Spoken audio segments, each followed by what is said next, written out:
यो 72 को लङ्गरो संविधान हामीलाई चाहिँदैन। यो 72 को लङ्गरो संविधानले 65,000 भएका यातायात मजदुर व्यवसायीको सम्बोधन कहीँ पनि गरेको छैन। तपाईहरुले संविधानका पाना पड्काएर हेर्नुहोस्। यदि यातायात मजदुर र व्यवसायी भएन भने डाक्टरको हातमा सुई र न्यायाधीशको हातमा कलम पनि पर्ने छैन, देश ठप्प हुनेछ। त्यसैले गर्दाखेरि हाम्रो अभियानलाई साकार पार्नको लागि र नेपाललाई पुनः हिन्दू वैदिक साधन हिन्दू अधिराज्य कायम गर्नको लागि सम्पूर्ण यातायात व्यवसायी साथीहरूलाई म यहीँबाट आग्रह गर्दछु र सम्पूर्णलाई आफ्ना मुद्दाहरू र यो लङ्गरो संविधानलाई फ्याँक्नको लागि, सडकलाई जाम गर्नको लागि र यातायात ठप्प गर्नको लागि पनि म यहाँबाट विनम्र अनुरोध गर्दछु। र अर्को कुरा भनेको फलाम काट्नको लागि फलाम नै चाहिन्छ। 72 को संविधान ल्याउँदाखेरि विदेशीका डिजाइनबाट धर्मनिरपेक्षता ल्याइएको थियो।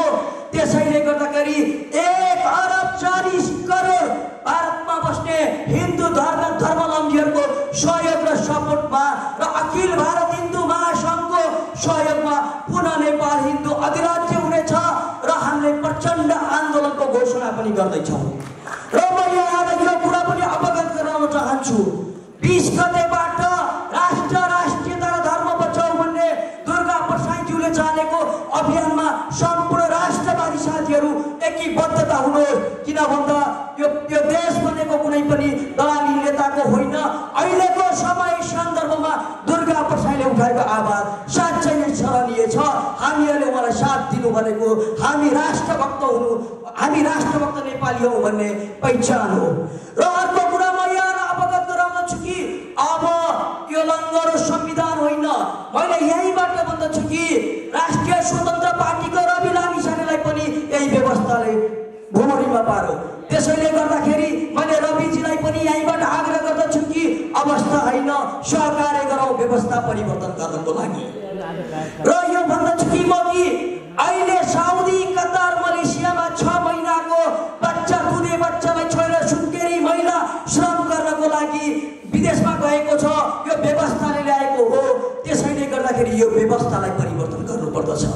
हामीहरू अवगत छ कि यो देशको रेखाङ्कन भनेको राजा महेन्द्रले कोर्नु भएको थियो र जति पनि उद्योग कल कारखानाहरू खुलेका थिए सम्पूर्ण उद्योग कल कारखानाहरू बन्द छन्। र अहिलेको यो ब्याङ्कको चर्को प्याजले गर्दाखेरि र यो व्यवस्थाले गर्दाखेरि तमाम नेपाली जनतालाई सटर बन्द गर, उद्योग बन्द गर, पासपोर्ट बनाऊ र रेमिटान्स पठाऊ हामीलाई र त्यही रेमिटान्समा हामी मोज मस्ती गर्छु भनेका हुन्।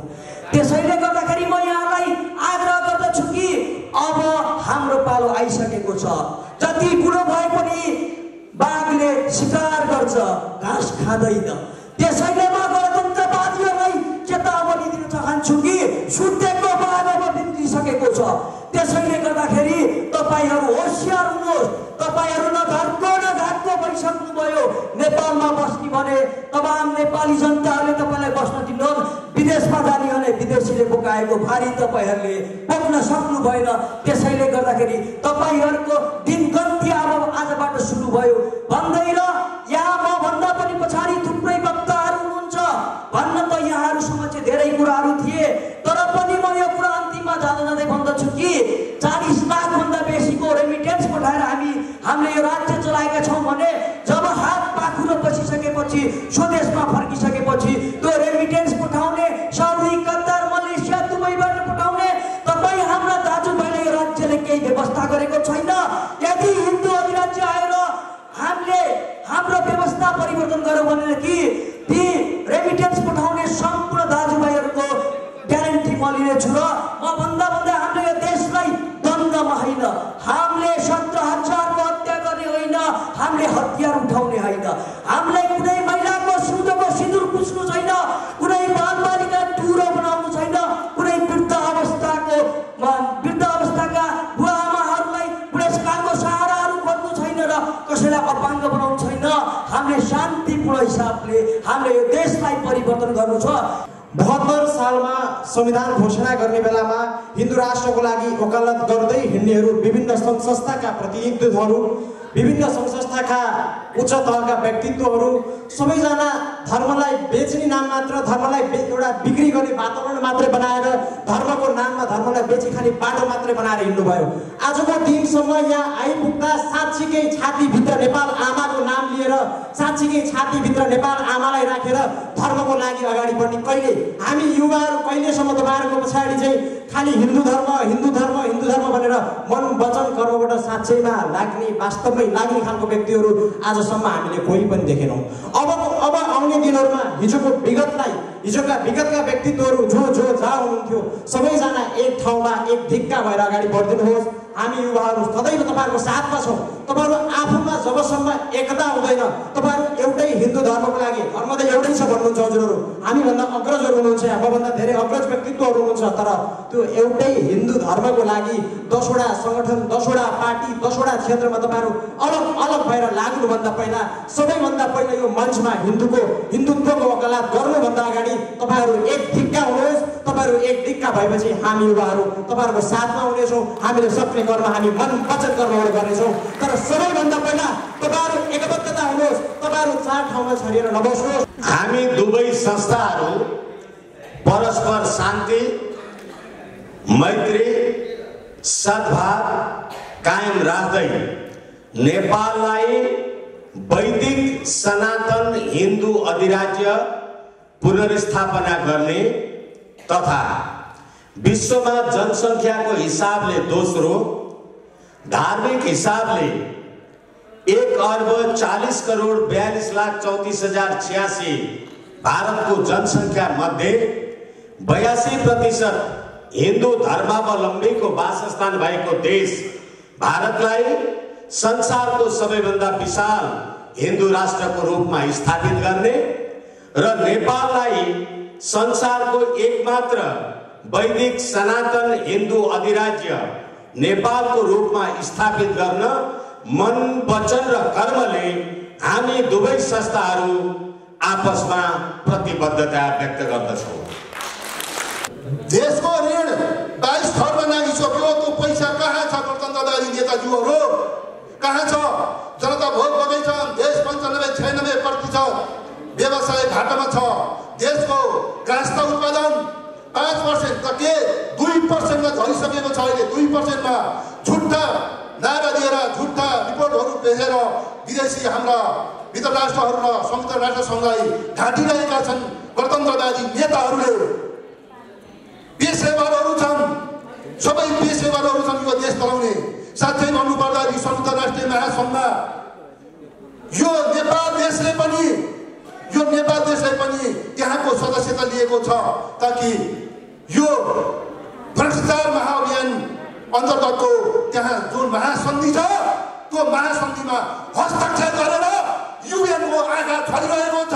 नेपालको गणतन्त्रवादीहरूले विभिन्न जाति राष्ट्रहरूबाट ल्याएको मागेको अनुदानका पैसाहरू, त्यस्तै गरेर ऋणहरू यिनीहरूले कुम्लाइरहेका छन्। नेपाली जनता ताप बजिरहेका छन्, देश ताप बजिरहेको छ। यो पैसा कहाँ छ? आज कसैले संविधान मानेका छैनन्, कसैले च्यातेका छन्, कसैले जलाएका छन्। यस्तो विवादित संविधानले मुलुकको हित हुन सक्दैन। कोही पनि मान्छे कानुनको उसमा बस्न सक्दैन। त्यसैले यो संविधानलाई हामीले अन्त गराएर सबै पक्ष बसेर निर्माण गरेको संविधान 2047 को संविधान नभइकन मुलुक अब चल्न सक्ने अवस्था छैन। दोनों आपस में समझदारी कायम करके, एकजुटता दिखा के और एक साथ काम करते हुए नेपाल में और भारत में दोनों जगह जो हिंदुओं का वर्चस्व था उसकी स्थापना के लिए एक बार फिर से कार्य करेगा। और हमें पूरा विश्वास है कि अखिल भारत हिंदू महासभा और संयुक्त राष्ट्रीय जन आंदोलन मोर्चा नेपाल दोनों मिलकर इस कार्य को, इस लक्ष्य को पूरा करेगा। इस क्षेत्र में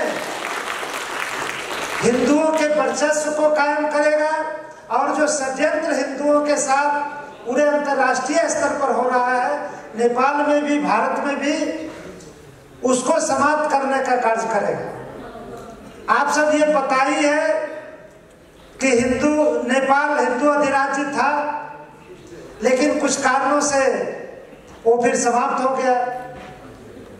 भारत में भी 100% आबादी हिंदुओं की थी और आज वो धर्मांतरण होते होते अब वो 85% पर पहुंच गया है।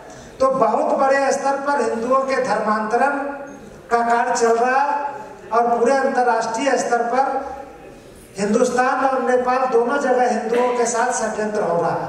हमें उस षड्यंत्र को समाप्त करना है, हिंदू राज्य की स्थापना करनी है, हिंदुओं को मजबूत बनाना है।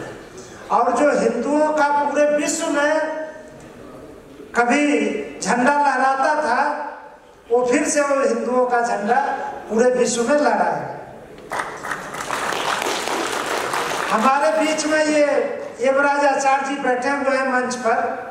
वो करीब 2 साल पहले से हमसे वार्ता कर रहे हैं और ये संयुक्त राष्ट्रीय जन आंदोलन मोर्चा और अखिल भारत हिंदू महासभा दोनों मिलकर के इस काम को करे, इसका प्रस्ताव उन्होंने 2 साल पहले ही दिया था।